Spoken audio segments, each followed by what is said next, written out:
E já quero agradecer a Deus pela vida, pela saúde, agradecer a Ele pela oportunidade que Ele me concedeu de estar aqui com vocês, poder conhecê-los pela primeira vez. Me sinto muito honrado, além de conhecê-los, além de participar do culto de adoração, mas também pregar a palavra de Deus para vocês. Me sinto muito honrado, agradecer ao irmão Luciano pelo convite. Me sinto muito honrado mesmo, irmãos. Isso é de coração. Agradecer a nossa amada, querida e linda irmã pela mensagem musical. Quando estava escutando essa música, eu estava me lembrando dos meus 7 anos de idade, quando eu assisti aquele CD, O Grande Conflito, do Luiz Gonçalves, pastor Luiz Gonçalves. E eu me lembro que um dos temas, depois quando ele fez o apelo, aí cantava essa música da Eveline, Salmo 23, o Senhor é o meu pastor. Irmãos, eu quero convidá-los nesta manhã a meditar comigo na passagem do livro de Atos, capítulo 1. Você que trouxe a sua Bíblia, abra, por favor, Atos, capítulo 1. Quero ler com vocês os versículos 8 ao 14. Depois, o capítulo 2 e apenas o versículo 1.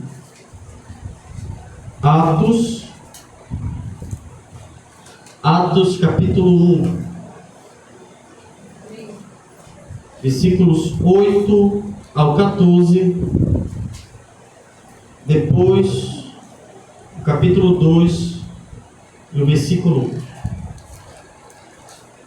Todos encontraram? Amém. Coloque sua mão sobre a Bíblia, por favor, e repita comigo: Senhor Jesus, fala comigo, por meio da sua palavra. Amém. Diz assim a palavra do Senhor: Mas recebereis poder ao descer sobre vós o Espírito Santo, e sereis minhas testemunhas, tanto em Jerusalém como em toda a Judéia e Samaria, e até os confins da terra. Ditas estas palavras, foi Jesus elevado às alturas, à vista deles, e uma nuvem o encobriu dos seus olhos. E estando eles com os olhos fitos no céu, enquanto Jesus subia, eis que 2 varões vestidos de branco se puseram ao lado deles, e lhe disseram: Varões galileus, por que estáis olhando para as alturas? Esse Jesus que dentre vós foi assunto ao céu, virá do modo como viste subir. Então voltaram para Jerusalém, do monte chamado Olival, em outras palavras, o Monte das Oliveiras, que dista daquela cidade tanto como a jornada de um sábado. Quando ali entraram, subiram para o cenáculo, onde se reuniam Pedro, João, Tiago, André, Filipe, Tomé, Bartolomeu, Mateus, Tiago, filho de Alfeu, Simão, o Zelote, e Judas, filho de Tiago. Todos estes perseveravam unânimes em oração, com as mulheres, com Maria, mãe de Jesus, e com os irmãos dele. Agora o capítulo 2, versículo 1. Atos, capítulo 2, versículo 1. Ao cumprir-se o dia de Pentecostes, estavam todos reunidos no mesmo lugar. Irmãos, o livro Atos dos Apóstolos poderia ser chamado também do livro Atos do Espírito Santo, pelos quais o Espírito Santo realizou por intermédio dos apóstolos. Você percebe a atuação do Espírito na vida destes 12 homens, contando já com Matias, que foi escolhido no lugar de Judas Iscariotes. Sendo que no capítulo 1, nos apresenta o Espírito Santo com uma promessa. No capítulo 2, nos apresenta a promessa já cumprida. E a partir do capítulo 3 até o último capítulo de Atos dos Apóstolos, você percebe a igreja sendo movida pelo Espírito Santo. O que levou a igreja, Atos dos Apóstolos, a igreja dos apóstolos, a igreja do primeiro século, a igreja que não era uma igreja rica, não era uma igreja próspera, falando financeiramente, não era uma igreja totalmente conhecida, mas o que levou esta igreja a conquistar o mundo todo, o que levou esta igreja, que não tinha muitos recursos, a levar o evangelho mesmo diante da perseguição. O que levou esta igreja a ser próspera no âmbito espiritual. E é óbvio que eu estou falando para um grupo de irmãos. Eu sei que aqui é um grupo. Mas o que pode este grupo pequeno ser uma igreja próspera? Conseguir impactar esta comunidade? O que pode levar esta igreja a ter sucesso espiritual? É esta igreja estudar e colocar em prática o que os apóstolos colocaram. O que pode levar esta igreja, este grupo, a obter vitória no âmbito espiritual? Primeiro, quando você estuda o livro Atos dos Apóstolos, você percebe que a igreja do primeiro século, a igreja de Atos, a igreja dos apóstolos, só obtiveram sucesso porque eles estavam unidos. Capítulo 2, versículo 1, acompanhe comigo, por favor, novamente a leitura. Atos, capítulo 2, versículo 1. Ao cumprir-se o dia de Pentecostes, todos estavam reunidos no mesmo lugar. Quando você vai para o capítulo 1, versículo 13, nos diz: quando ali entraram, subiram para o cenáculo, onde se reuniam. Quem estava reunido? Pedro, João, Tiago, filho de Alfeu, Simão, André, Filipe, Bartolomeu, Mateus, Simão Zelote, Judas, filho de Tiago, e também Maria, mãe de Jesus, e outras mulheres. Por que isso é importante? Porque quando você estuda os 4 evangelhos, quando você estuda mais o espírito de profecia, você percebe que os apóstolos não eram unidos ali no ministério de Cristo. Eles não eram 100% unidos. Eles não eram próximos uns dos outros. Havia disputa entre eles. Quem seria o maior? Quem é o mais importante? Quem poderá ser o primeiro no reino dos céus? Você percebe isto quando a mãe de Tiago e de João se aproxima de Jesus e faz um pedido: Senhor, quando o Senhor vier com poder e grande glória, faz o seguinte: coloque um dos meus filhos, um à sua direita e outro à sua esquerda. Em outras palavras, Senhor, os meus filhos, no reino dos céus, dentre os apóstolos, eles precisam ser honrados. Eles precisam ser importantes. Mais do que os demais, eles precisam estar em primeiro lugar. Aí Jesus olha para Tiago e João e faz uma pergunta: por acaso vocês estão preparados para beber do cálice que eu irei beber? Por acaso vocês estão preparados para serem batizados da mesma forma em que serei batizado? Aí Jesus diz: olha, o cálice que eu irei beber, vocês não irão. Vocês irão beber outro cálice, mas não o cálice que eu irei beber. Jesus percebe em um outro momento que os discípulos estavam se questionando quem seria o maior. E Jesus, como sábio, chama esses discípulos e ele diz: olha, quando vocês olham para os reinos deste mundo, vocês percebem que os mais importantes são aqueles que são os mais honrados, os mais poderosos, são aqueles que se assentam no trono. E eles se acham o Deus desta terra. Mas entre vós será diferente. Porque aquele que quiser ser o maior, deverá ser o menor. Ou seja, irmãos, no reino de Deus, na igreja de Deus, não pode haver disputas.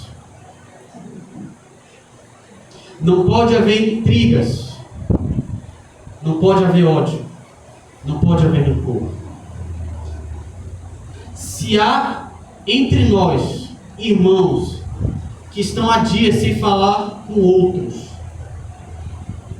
que carregam sentimento de ira e ódio contra outro irmão, escute uma coisa: este grupo está debaixo de maldição.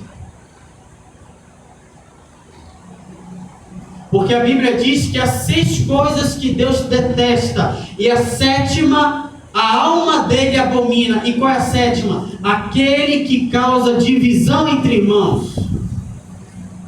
Aquele que está com ira, aquele que tem ódio do irmão, aquele que não apenas carrega o ódio, mas gosta de causar divisões na igreja. Estes Deus abomina. É por isso, irmãos, que é necessário hoje nós deixarmos de lado toda intriga, toda inveja, todo ódio, todo e qualquer rancor. Sabe por quê? Porque se esta igreja houver divisões, intrigas, rixas, um querendo se sentir superior ao outro, a maldição está sobre este lugar. Note bem, irmãos, o Espírito Santo só foi derramado na igreja de Atos porque eles estavam reunidos. E se nós queremos receber o Espírito Santo, precisamos estar unidos em um só propósito. É por isso que quando você vai para João capítulo 17, Jesus diz: Senhor, que haja entre eles a mesma união que há entre eu e o Senhor. Então, como esta igreja poderá ter sucesso, assim como a igreja Atos dos Apóstolos obteve sucesso? Se houver união, se houver amor, se o ódio for deixado de lado, se a intriga for deixada de lado, se houver harmonia, esta igreja poderá crescer, este grupo poderá crescer. Amém. E esta comunidade ter contato com o Evangelho. Porque muitas vezes, irmão, nós falamos: olha, o Evangelho só será pregado quando nós sairmos daqui. Mas antes da gente sair, precisa haver preparo, precisa haver união. Porque imagine, irmãos, as pessoas lá de fora virem para esta igreja e encontrar intrigas.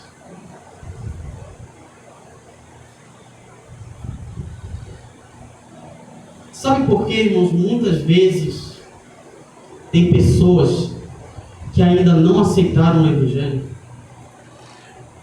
A culpa é de quem, irmãos? Porque nós somos a Bíblia que eles estão lendo. Então, antes desta igreja abrir a Bíblia, eles precisam ver a Bíblia em nós.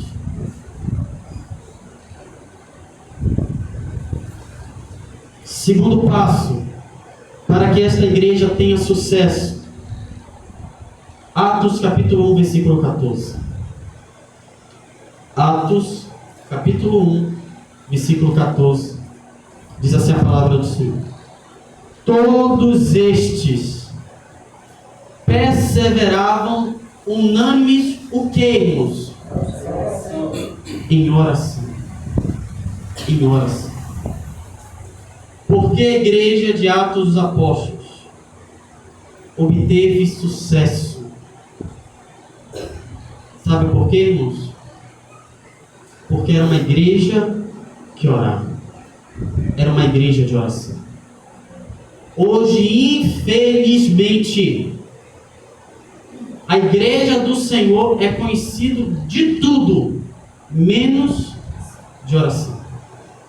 Hoje a igreja é conhecida pelos seus escândalos, pelos seus pecados, pelo seu falso exemplo, pelo falso evangelho que tem propagado.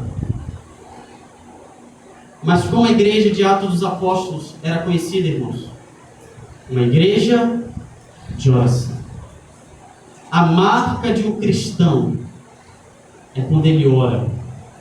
A marca de uma igreja bíblica é quando ela ora. A marca de uma igreja que tem comunhão com Deus, ela ora. Eu faço uma pergunta: será que as pessoas lá de fora enxergam nesta igreja uma igreja de oração? Irmãos, será que aqui há reuniões de oração? Na sua casa você é uma pessoa de oração? E eu não digo, irmãos, uma oração de 5 minutos. Eu não me refiro a esse tipo de oração. É quando você se tranca no quarto e passa 1 hora, 2 horas, 3 horas na presença de Deus. É quando você entra no seu quarto e diz: Senhor, eu quero deixar de lado os meus afazeres, eu quero deixar de lado o meu trabalho, eu quero deixar de lado os meus estudos e eu quero te conhecer. Será que nós temos sido pessoas de oração, irmãos? Irmãos, porque hoje nós não temos conquistado o mundo pelo Evangelho, porque nós não oramos, porque nós não intercedemos. Sabe por que muitas vezes o seu marido, a sua esposa, os seus filhos ainda não vieram para a igreja? Porque falta você se colocar de joelhos. Eu não sei quantos já estudaram a vida de um homem chamado John Knox. John Knox. Ele foi um homem que propagou a reforma na Escócia, a reforma protestante. E a Escócia, no tempo de John Knox, era esse país, ele estava dominado pelo catolicismo romano, pela igreja romana. Esse país não tinha, a Escócia não tinha o conhecimento acerca do verdadeiro evangelho.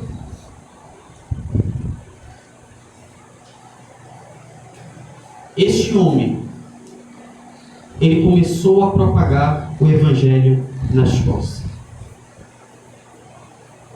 A tal ponto que uma perseguição se levantou contra este homem. Ele precisou sair em 1559. Só que aí ele retorna no ano seguinte, em 1560. E quando ele retornou para a Escócia, ele começou a pregar novamente o Evangelho. Neste ano, em 1560, no ano de 1560, o parlamento da Escócia declara a religião. E qual era a religião naquele ano de 1560? O protestantismo. Por quê? Por causa das orações e por causa da influência de John Knox. Sabe o que acontecia com ele, irmãos? A esposa dele chamava ele para comer. Sabe o que ele dizia? Como eu posso comer com a minha nação perdida? Como eu posso ter fome? Como eu posso beber se a minha nação, se o meu povo, se o povo da Escócia está perdido? Você já disse isso alguma vez? Você já teve esse sentimento? Como eu posso comer sabendo que a nação brasileira está perdida? Como eu posso beber água sabendo que a minha nação está perdida? Como eu posso me sentar na frente da televisão, assistir o jornal e ver tanta maldade e isto não me comover, irmãos?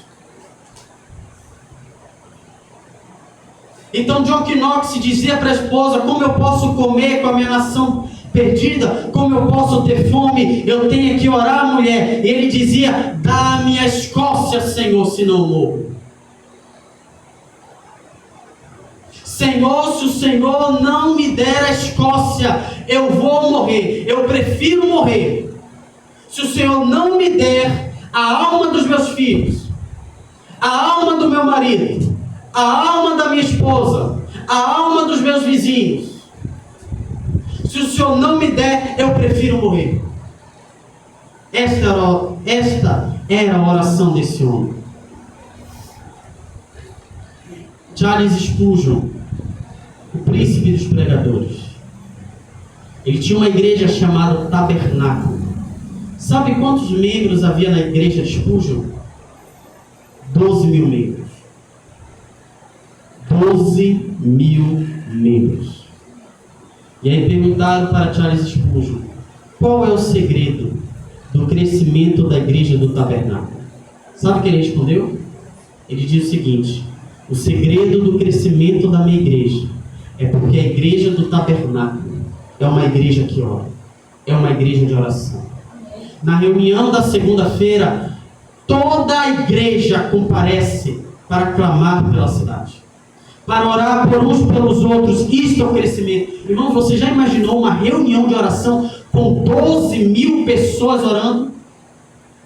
Esta igreja, este grupo só irá crescer se este grupo colocar seus joelhos no chão, colocar a testa no chão e clamar: Senhor, dá-me as almas deste lugar, senão eu morro. Porque o Evangelho, irmãos, conquistou o mundo todo e nos alcançou até hoje. Porque a igreja de Atos, a igreja dos apóstolos, era uma igreja de oração. Terceiro passo, para que este grupo aqui cresça, tenha sucesso. Atos capítulo 1, versículo 8. Atos capítulo 1, versículo 8. Mas recebereis o que, irmãos? Ao descer sobre vós o que? E sereis minhas testemunhas, tanto em Jerusalém, como em toda a Judéia e Samaria, e até os confins da terra. Amém. Sem o Espírito Santo, esta igreja não terá sucesso. Se nós não tivermos o Espírito Santo em nossa vida, nós não poderemos ser testemunhas de Cristo. Muitas vezes nós queremos sair sem estar cheios do Espírito. Como eu posso falar de Cristo se eu não tenho relacionamento com o Espírito Santo? Como eu posso sair para dar um estudo bíblico se aqui dentro estiver vazio? Porque eu nunca poderei, eu não posso dar algo se eu não tiver. Pedro e João eram pessoas medrosas. Pedro, quando ele foi questionado, tu estavas com este homem, porque tu és galileu. A Bíblia diz que ele praguejava, ele dizia: eu não tenho nada a ver com este homem. Sabe o que significa a palavra praguejar? Amaldiçoar. Ele dizia: eu amaldiçoo se eu andei com este homem. Por quê? Porque Pedro tinha medo de ser morto. Pedro negou a Cristo 3 vezes. João o abandonou a Cristo. Só quando Cristo carregou a cruz e foi crucificado, que ele esteve lá perto. Mas ali no Getsêmani, quando eles viram a turba pegarem Jesus, tratá-lo como se fosse um criminoso, a Bíblia diz que Pedro, Tiago, João, os demais apóstolos, olha, fugiram. Por quê? Porque eles tinham medo. Só que quando eles receberam o Espírito Santo, a Bíblia diz que Pedro e João foram ao templo. E enquanto eles estavam caminhando em direção ao templo, um homem que fazia muito tempo, este homem era paralítico, fazia muito tempo que ele estava naquela condição. Ele não andava. E ele chamou Pedro e João. E ele disse: me dê algo. Me dê uma esmola. Aí Pedro olha para aquele homem e diz: olha, eu não tenho prata nem ouro, mas o que eu tenho eu te dou. Em nome de Jesus, levanta e anda. Pedro só pôde dar aquilo ali porque ele tinha o Espírito Santo. Ele só pôde pronunciar essas palavras porque ele tinha o Espírito Santo. Nunca ouse falar de Jesus se você estiver vazio do Espírito Santo. Nunca ouse pregar o Evangelho, mas você não tem comunhão com o Espírito Santo durante a semana. Note bem, porque o Espírito Santo for enviado, Jesus disse, para serem minhas testemunhas.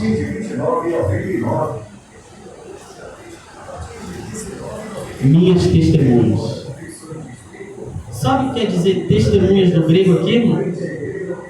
Mártir. Em outras palavras, Jesus está dizendo o seguinte: olha, o Espírito Santo virá sobre vocês e vocês serão meus mártires. Vocês não apenas irão pregar a minha mensagem verbalmente, oralmente, por palavras. Vocês terão que dar a vida pelo Evangelho. Pedro fora crucificado de cabeça para baixo. Bartolomeu esfolado e decapitado. Matias crucificado e apedrejado. Crucificaram Matias, pegaram pedras e lançaram sobre ele. Mateus, a espada. Tomé, uma lança cravada no seu peito. Tiago, irmão de João, decapitado. André, crucificado em uma cruz em formato de X. Judas Tadeu, o filho de Tiago, sabe o que aconteceu com ele?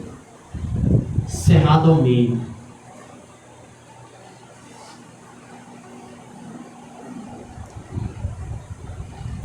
Você está preparado para passar por tudo isso? Isso aqui é sucesso espiritual.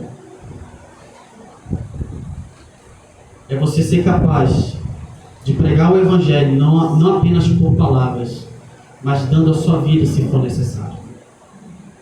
Não negando o nome de Jesus.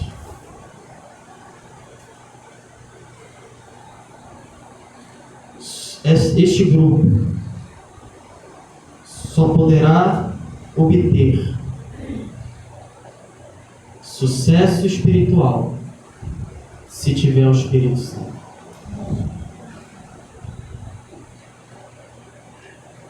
Outro passo para ter sucesso espiritual,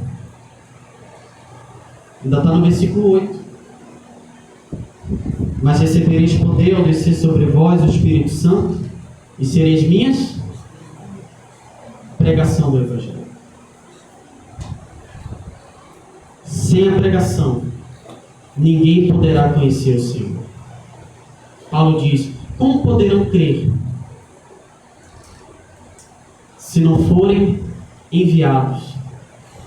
Como irão crer se não tiver quem pregue? Felizes são aqueles que pregam o Evangelho.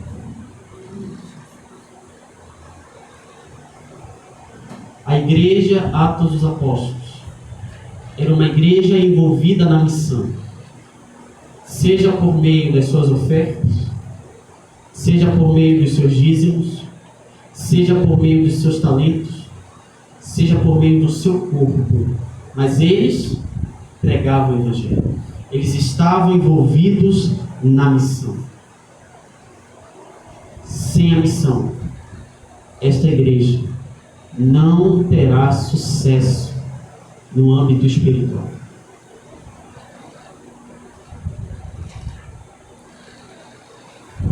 E qual será o resultado? Qual será o resultado?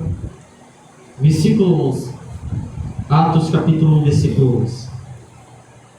E lhes disseram: varões galileus, por que estáis olhando para as alturas?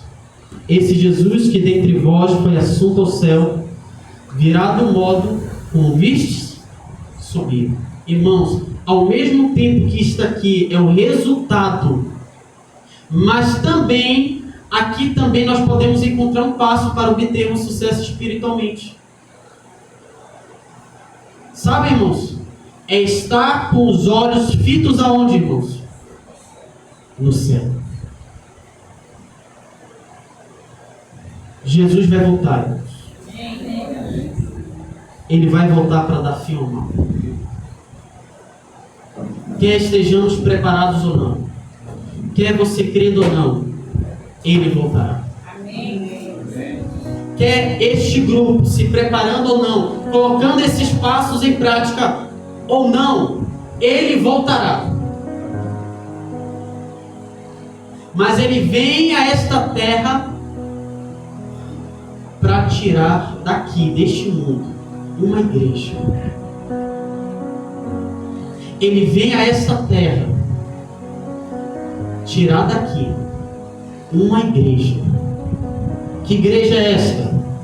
É uma igreja que está unida, é uma igreja que ora, é uma igreja que tem o Espírito Santo, é uma igreja que está envolvida na missão e é uma igreja que está com os olhos fitos no céu. Deus, como disse o hino que a nossa irmã cantou, Ele é o nosso pastor. Ele é o nosso pastor. E Ele está cuidando do seu rebanho. E como Ele cuida do seu rebanho, irmãos? Nos exortando com a sua palavra. Agora, quando nós nos fechamos para a exortação bíblica, tenha plena certeza que Deus irá deixar esta igreja viver da forma como ela quiser, mas o juízo dele cairá.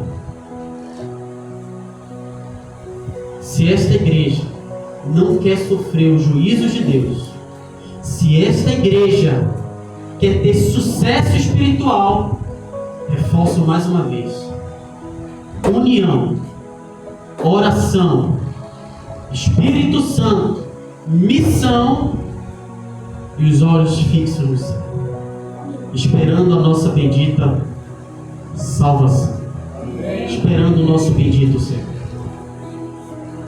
Você quer colocar em prática esses passos? Se coloque de pé. Eu quero cantar um hino com os pés na terra e os olhos no céu. Não. Aonde é o nosso lugar, irmãos? É estar do lado do nosso Salvador. Porque aonde Ele estiver, ali é o céu. Ali é o lugar para a gente morar. Então, que possamos nos preparar, porque Ele está voltando e Ele vem buscar uma igreja que é unida, uma igreja que ora, uma igreja que é cheia do Espírito Santo, uma igreja envolvida na missão e uma igreja que o aguarda para a honra e glória do Senhor. Louvemos o nome do Senhor.